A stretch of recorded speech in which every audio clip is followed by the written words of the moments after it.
What's up, YouTube? Nayaps is back with another video, boy. And I'm not gonna lie, I'm kind of making this shit pretty early, man. It's like 7:40, but I woke up at 6. Couldn't take my ass to sleep. But as somebody that is just went through a breakup, I saw this video and I was like, fuck, man, I just want to see, I just want to see what I gotta, what's the shit I gotta look out for next because I'm not gonna lie, I don't want to go too much into my breakup. I'm not gonna lie, I kind of went through the ringer. Like, I feel like my feelings were downplayed a lot, but I'm not gonna get into that shit. Y'all never even, I've referenced my girlfriend on the YouTube channel a couple times. Well, my ex-girlfriend. I plan to have her actually on here when we got back with each other, but guess what? That's not happening. But yeah, man. Yeah, I'm not gonna go back into it too much. A boy's hurting. But fuck all that shit. Let's get into the fucking video. Let me see. I actually want to see what they starting off with. Oh, they just explaining each shit. I guess I'm gonna look at it. Love bombing.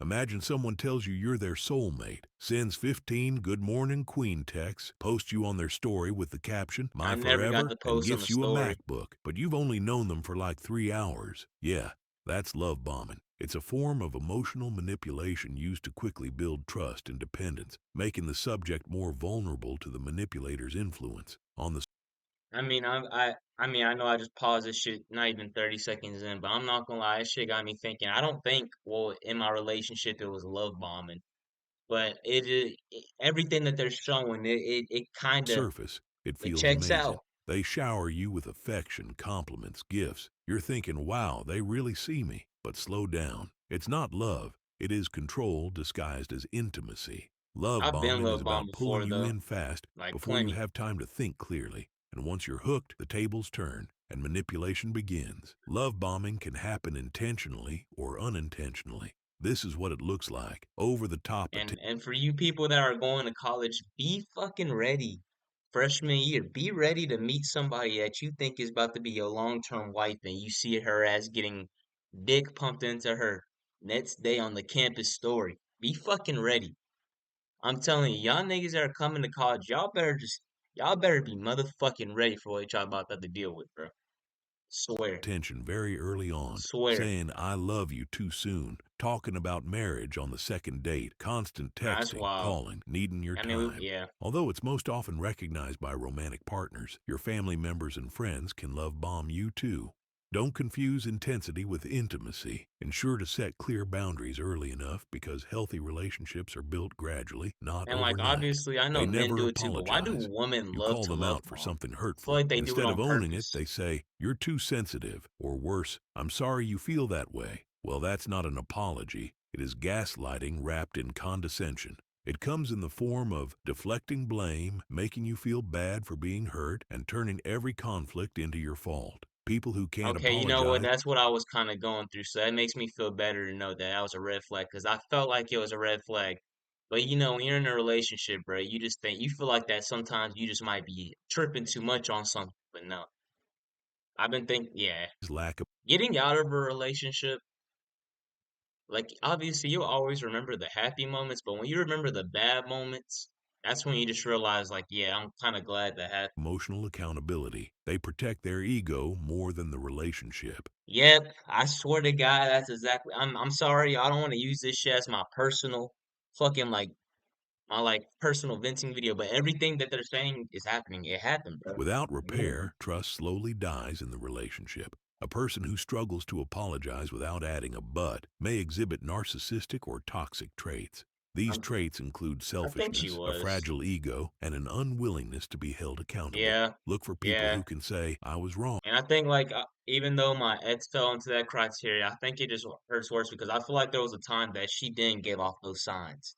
She did not give off those vibes. That's why, yeah. I don't. I wish I would have never fucking dated her, bro. I wish I would have never dated her ass, bro. I I swear. hurt you. I'm sorry. That's emotional maturity and it goes It a long is. way in a It relationship. is. It is. Jealousy.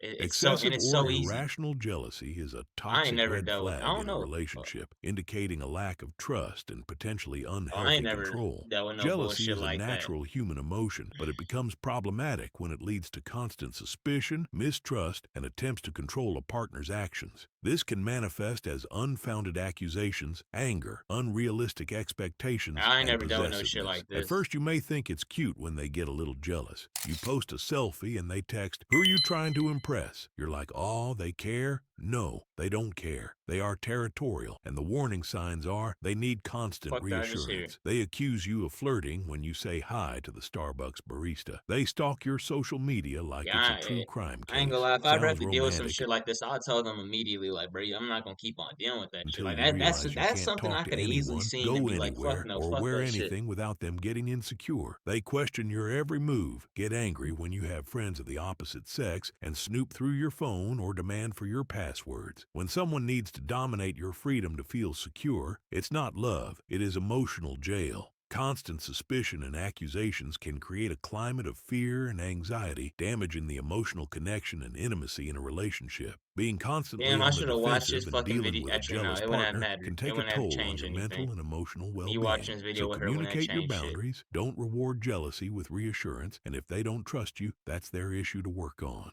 They belittle you.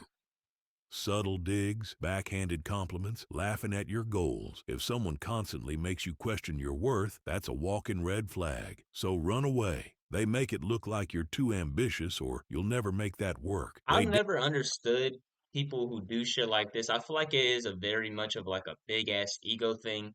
Because why are you mad that the person that you're planning on like living with in the future is starting to be successful? Nigga, like personally for me, bro, I've said this since I've said it since I was younger. I'm okay with being a stay-at-home dad. If my wife is making that motherfucking bread, bro, I will stay my ass at home. I will make sure those dishes are done. I'll make sure that food is cooked. Shit is cleaned. I don't care. But if they making motherfucking money, fuck that shit. downplay your accomplishments and they compete with you instead of cheering for you. This is emotional erosion. They chip away at your confidence until you need their approval to feel good. Recognize the difference between constructive feedback and passive aggression. Don't shrink to fit someone else's comfort. Real love builds you up instead of breaking you down. Control disguised as care. Man, what the fuck, man? Why the hell am I seeing a damn foot Do you have morphing someone into a acting as damn both your shoe? partner and your probation officer? Well, that's a huge red flag. Control is clever. It often walks in wearing concern. "I just don't want you to get hurt." Sounds sweet, but then suddenly you're asking for permission to live your life. They This can hot tell as you, "Don't fuck. wear that. I don't think you should work there. I just think I know what's Why I best feel for you." hot on Or my they could shit? say things like, "I just don't think your friends are good for you. Why didn't you answer in 5 minutes? Were you cheating?" And even crazier, they'll often make you feel like the crazy one for wanting freedom. This is toxic because it removes your autonomy. It conditions you to rely on them to make decisions. Over time, you forget how to trust yourself. Trust your inner compass. Healthy love supports your independence. Guilt tripping.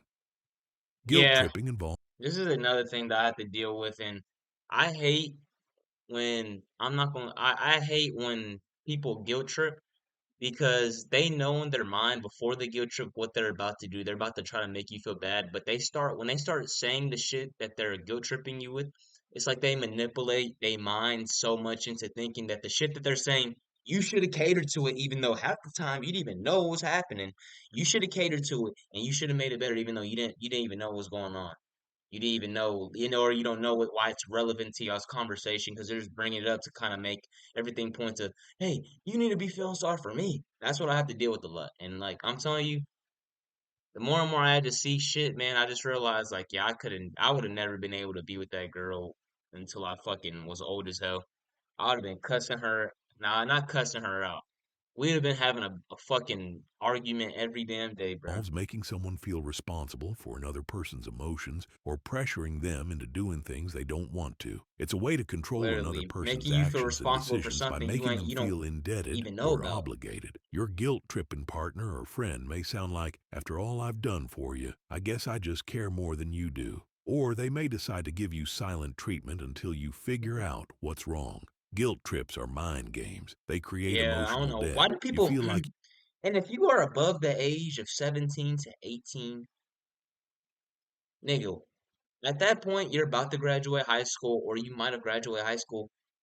I'm sorry, you need to grow the fuck up and realizing guilt tripping, that's not like I don't know, people take weird pleasure from it. You're not looking like you're cool or anything. You're not actually making people feel bad. You just feel like you're not an adult. You just feel like a little ass kid bringing up random shit that has nothing to do with the person into a conversation just to make the conversation sway in your favor, bro. And that's one thing. I mean, I'm not gonna make it. It's definitely not no gender issue because I know I mean, I've been around niggas, man. I know men do that shit a lot. But just with my personal experiences, bro, it's so weird how girls guilt trip because you'll start. I feel like they guilt trip you when you start talking about some like shit that like actually makes sense, like it's reasonable, and then that's when they have to flip the shit. Like this happened to me on this day. Nothing do has nothing to do with the conversation. This happened to me this day, and you're not feeling bad about it. And I just didn't want to do this because I felt bad about this issue, but you never gave a care about it. You never told me about the issue, bro. You're bringing up shit I don't even know about. Like I'm telling you, I think another thing is like with what happened to me, and just having to deal with that shit, it just makes me realize like how the fuck am I supposed to interact with another girl? Because if I have to deal with another girl that acts like that, I dead ass. I mean, I would just make. I would definitely just not even say anything else. I'll just leave in the middle of our conversation. And like, I know you don't need to be doing that so you can actually make connections. But man, the moment I see a red flag, immediately, bro, fuck that shit, man. Fuck that. I've already went down that path of dating somebody with that red flag. I've had to deal with that red flag. I'm not trying to deal with that shit no more. You owe them love, time, apologies, even when they are the one in the wrong. Call it out. It sounds like you're trying to make me feel guilty. Let's talk directly. Stand firm and don't over-explain your boundaries. They weaponize your vulnerabilities. You share something Now personal, I know maybe I a can. trauma, I ain't a gonna. fear, I or get an pissed when somebody ever insecurity, try to and do one that. I ain't day never they had throw that. it back in your face during an argument. Yeah, That's that's not just ridiculous. toxic, that's abusive. That's Weaponizing your ridiculous. vulnerability shows a complete lack of respect and care. Someone who truly values you would never turn your pain against you. They bring up your past to hurt you, mock your fears, and use secrets as ammo in fights. It's a betrayal of trust. Vulnerability is a gift, and using it against someone breaks emotional safety. Don't normalize it. Call it out. Withdraw emotional access from people who weaponize it. Safe people protect what you share rather than exploiting it. They never celebrate your wins.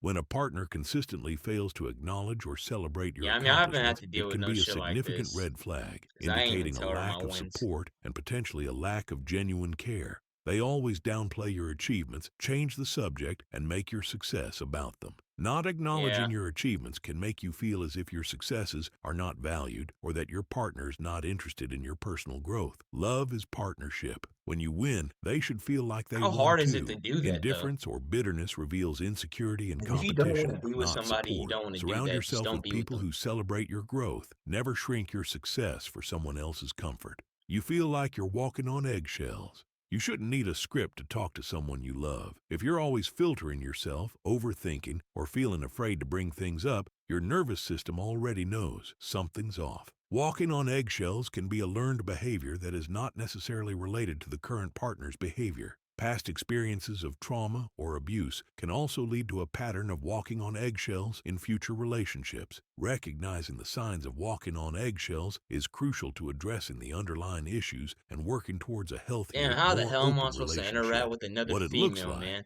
avoiding That is conflict at all interesting. costs, over-explaining yourself, That feeling is drained interesting. after every interaction. This behavior can stem from a partner's unpredictability, emotional outbursts, or a tendency to be reactive. It can also indicate a lack of empathy and a power imbalance where one partner feels they must constantly cater to the other's needs to avoid conflict. It is toxic because it creates chronic stress. It's emotional hypervigilance, and over time, it erodes your self-trust and your mental health. Tune in and ask yourself, do you feel safe or scared around this person? Speak your truth. If they react poorly, that's your answer. Rushing commitment. Rushing a relationship can This was weird. All right, so like with me and my girlfriend, I'm not gonna lie, I was not trying to date her immediately, but she told me while we were like in, I guess more of the feeling out stages, like you better call me your girlfriend quick. I don't just do like we were linking up and stuff. She's like, I don't link without relationship. So you needed to like tell me quick, and I told her quick, and now she tried to flip like in the breakup message, she tried to flip it back on me, talking about, "Oh, we really rushed into this. You rushed me into it, bro. I know I'm not no dumbass. I know not to rush into no commitment, but you made me think could rush into a commitment, bro. And prevent you from fully understanding your But partner's marriage is crazy. personality, values, and life goals. Ever had someone try to define the relationship after like 2 dates? Yeah, Big red yeah, flag. When someone is rushing intimacy, it often means they're not interested in knowing you. They are interested in owning you. They talk about the future too soon, pressure you to move in, get serious, or cut off other relationships and pout if you ask for space. Speed is not the same as sincerity. Rushing blinds you to red flags, which is exactly the point. A rushed commitment may not be sustainable, and you might later realize that you were not truly happy with the relationship. Someone rushing a relationship may be trying to control or manipulate the situation and may not truly care about your needs and boundaries. Moving too fast can prevent you from recognizing potential incompatibility issues yeah, that might surface later. yeah. I feel like in my future, I'm gonna have like whenever I do talk to a girl, it has to be like at least a 2 month talking stage or a 1 month. Cause I really rush into some bullshit. Take your I'm not gonna time. lie. Watch how they handle pace. Healthy love doesn't force, it flows. If this video called out your ex, your situationship, Yeah, or you, subscribe.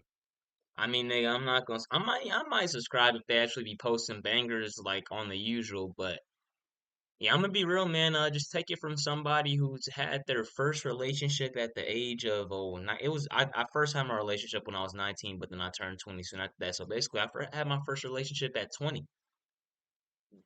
If you're like me, brother, please take that shit slow. Just because you might have some emotional maturity and emotional intelligence does not mean these other people have emotional intelligence and emotional maturity. They'll say they do. They might show they do in random moments, but when the moments actually get tough, shit's never there. You're gonna be sitting there trying to make somebody understand you that they can't understand shit. They don't have the fucking processing system to understand anything. So you're gonna feel like you're just talking to fucking not even a broken record, a wall. Like a dumbass wall. That's exactly what it felt like talking to. But hey man, I hope y'all enjoyed the video, man. Probably gonna make some more today. Like I said, well, I don't. I try. I think I delete the video now because I did not want the video up. But gonna be posting more now that I do not have a girlfriend. But hey man, I hope y'all enjoyed the video and subscribe if y'all fuck with it. And